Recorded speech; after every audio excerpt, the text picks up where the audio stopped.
रमता राम जपो रे प्राणी, अब तो सुन ले राम कहानी।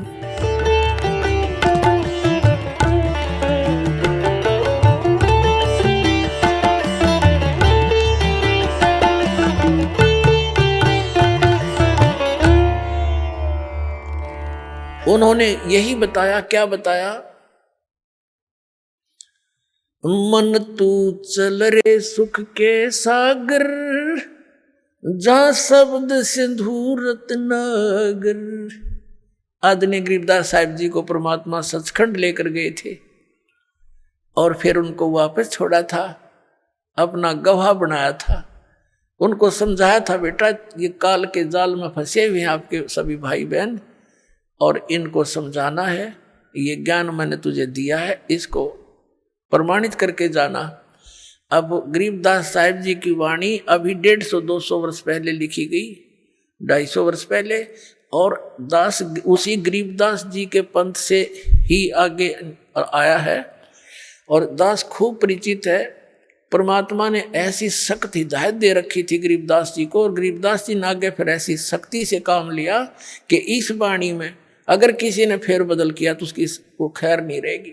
ये दास देखा करता था कि गरीबदास ही संत महात्मा होते थे, ग्रंथ साहब में बहुत कुछ ऐसी बातें लिखी थी, वो चाहते थे किसी ने इसमें संशोधन कर दे थोड़ा। तो एक ने कोशिश की थी, उसको अधरंग मार गया संत को, आजीवन दुखी रहा। तो सब ने ये मान लिया कि जो इसके अंदर लिखा है परमात्मा का आदेश है, गरीबदास जी नाराज हो जाएंगे, इसको चेंज नहीं करना, ना तो ये भी बिगाड़ देते स्वरूप इस वाणी का। और इतनी ये प्रकाश में आई नहीं, इतनी पॉपुलर नहीं हुई। दास 37 वर्ष का हो गया था जब तक मैंने गरीबदास के नाम का पता नहीं था। जब 37 साल की उम्र में ये नाम प्राप्त हुआ सन 1988 में, तब गरीबदास नाम सुना था, और फिर वह जाने लगे जब वाणी सुनी थी या पढ़ने में आवे नहीं।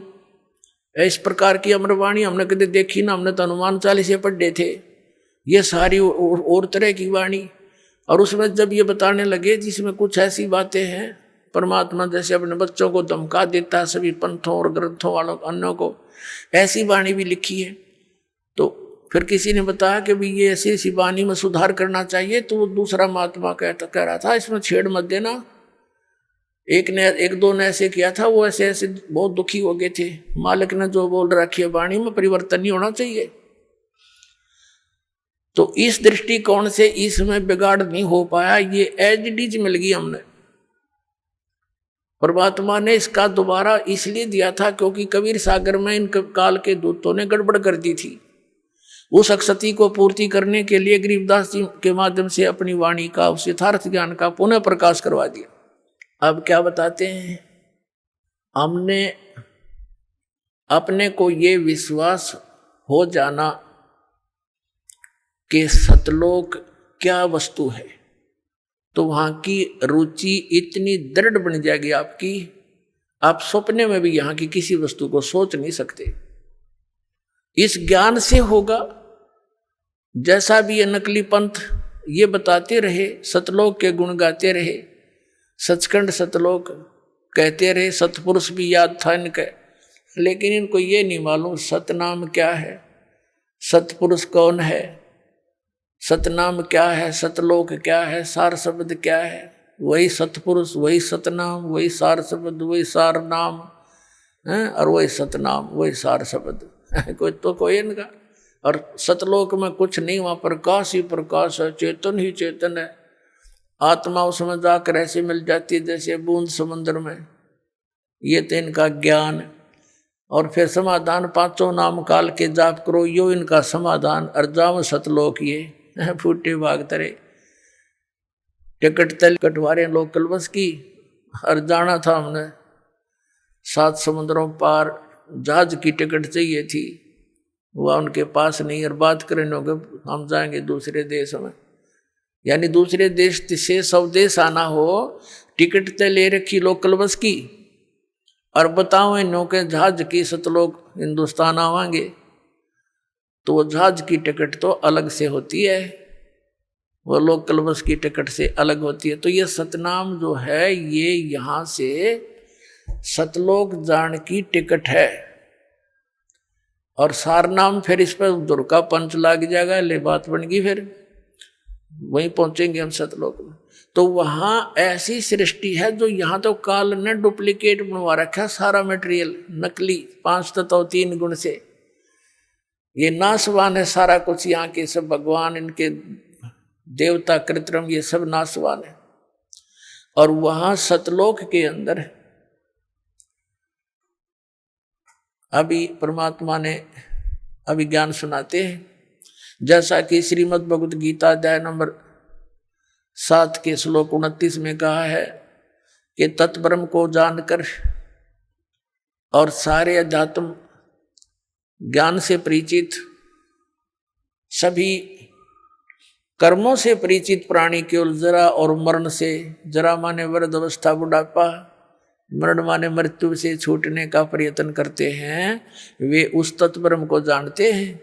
तत्ब्रह्म के विषय में अर्जुन ने 8वें अध्याय के प्रथम श्लोक में पूछा कि किम तत्ब्रह्म, वो तत्ब्रह्म कौन है, वो भगवान कौन है जिसको जानने के पश्चात प्राणी केवल जरा और मरण से छूटने का, बुढ़ापे और मृत्यु से छूटने का ही प्रयत्न करता है।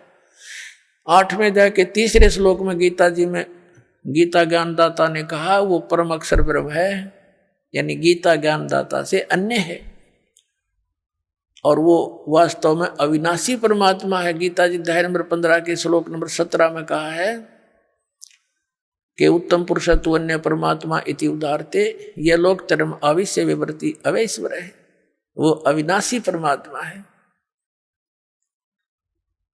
और बाकी ये सभी नासवान हैं। गीता ज्ञानदाता स्वयं कहता है अर्जुन तेरे और मेरे बहुत जन्म हो चुके हैं। गीता जी अध्याय नंबर 4 के श्लोक नंबर 5 और 9 में, गीता जी अध्याय नंबर 2 के श्लोक 12 में, गीता अध्याय नंबर 10 के श्लोक नंबर 2 में ये स्पष्ट किया गीता ज्ञानदाता ने कि अर्जुन तेरे और मेरे बहुत जन्म हो चुके हैं, तू नहीं जानता मैं जानता हूं।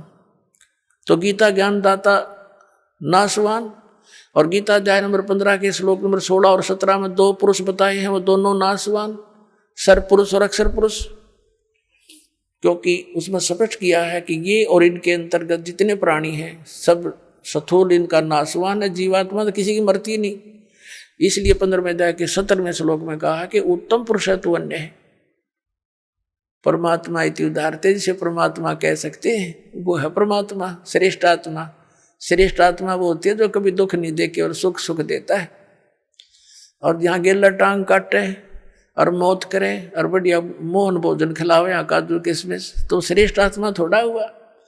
ये सब कुछ भी खिलावे और लेकिन दुख ना दे, ना मृत्यु हो, वो है श्रेष्ठ आत्मा, वो परमात्मा है, वो हमारा प्रभु है, परमेश्वर है। और यह लोक तरम अविश्य विवृति, अविश्य मन प्रवेश करके, अवैश्वर है, वो अविनाशी परमात्मा है। तो यहाँ क्या बताया है, और वो सतलोक में रहता है। गीता जी अध्याय नंबर 18 के श्लोक नंबर 62 में कहा कि अर्जुन तू सर्वभाव से उस परमेश्वर की शरण में जा, उस परमेश्वर की कृपा से ही तू परम शांति को और सनातन परम धाम को प्राप्त होगा। शाश्वत स्थान, कभी नाश ना होने वाला स्थान, और वहां जाकर परम शांति होगी। आप सुन रहे थे जगत गुरु तत्वदर्शी संत रामपाल जी महाराज जी के मंगल प्रवचन। अधिक जानकारी के लिए विजिट कीजिए हमारी वेबसाइट www.jagatgururampalji.org। संत रामपाल जी महाराज जी के शुभ आशीर्वाद से पूरे विश्व भर में 500 से भी ज्यादा नाम दीक्षा केंद्र हैं, जिन पर संत रामपाल जी महाराज जी द्वारा ऑनलाइन निशुल्क नाम दीक्षा दी जा रही है। अपने नजदीकी नाम दीक्षा केंद्र का पता करने के लिए संपर्क करें 8222880541।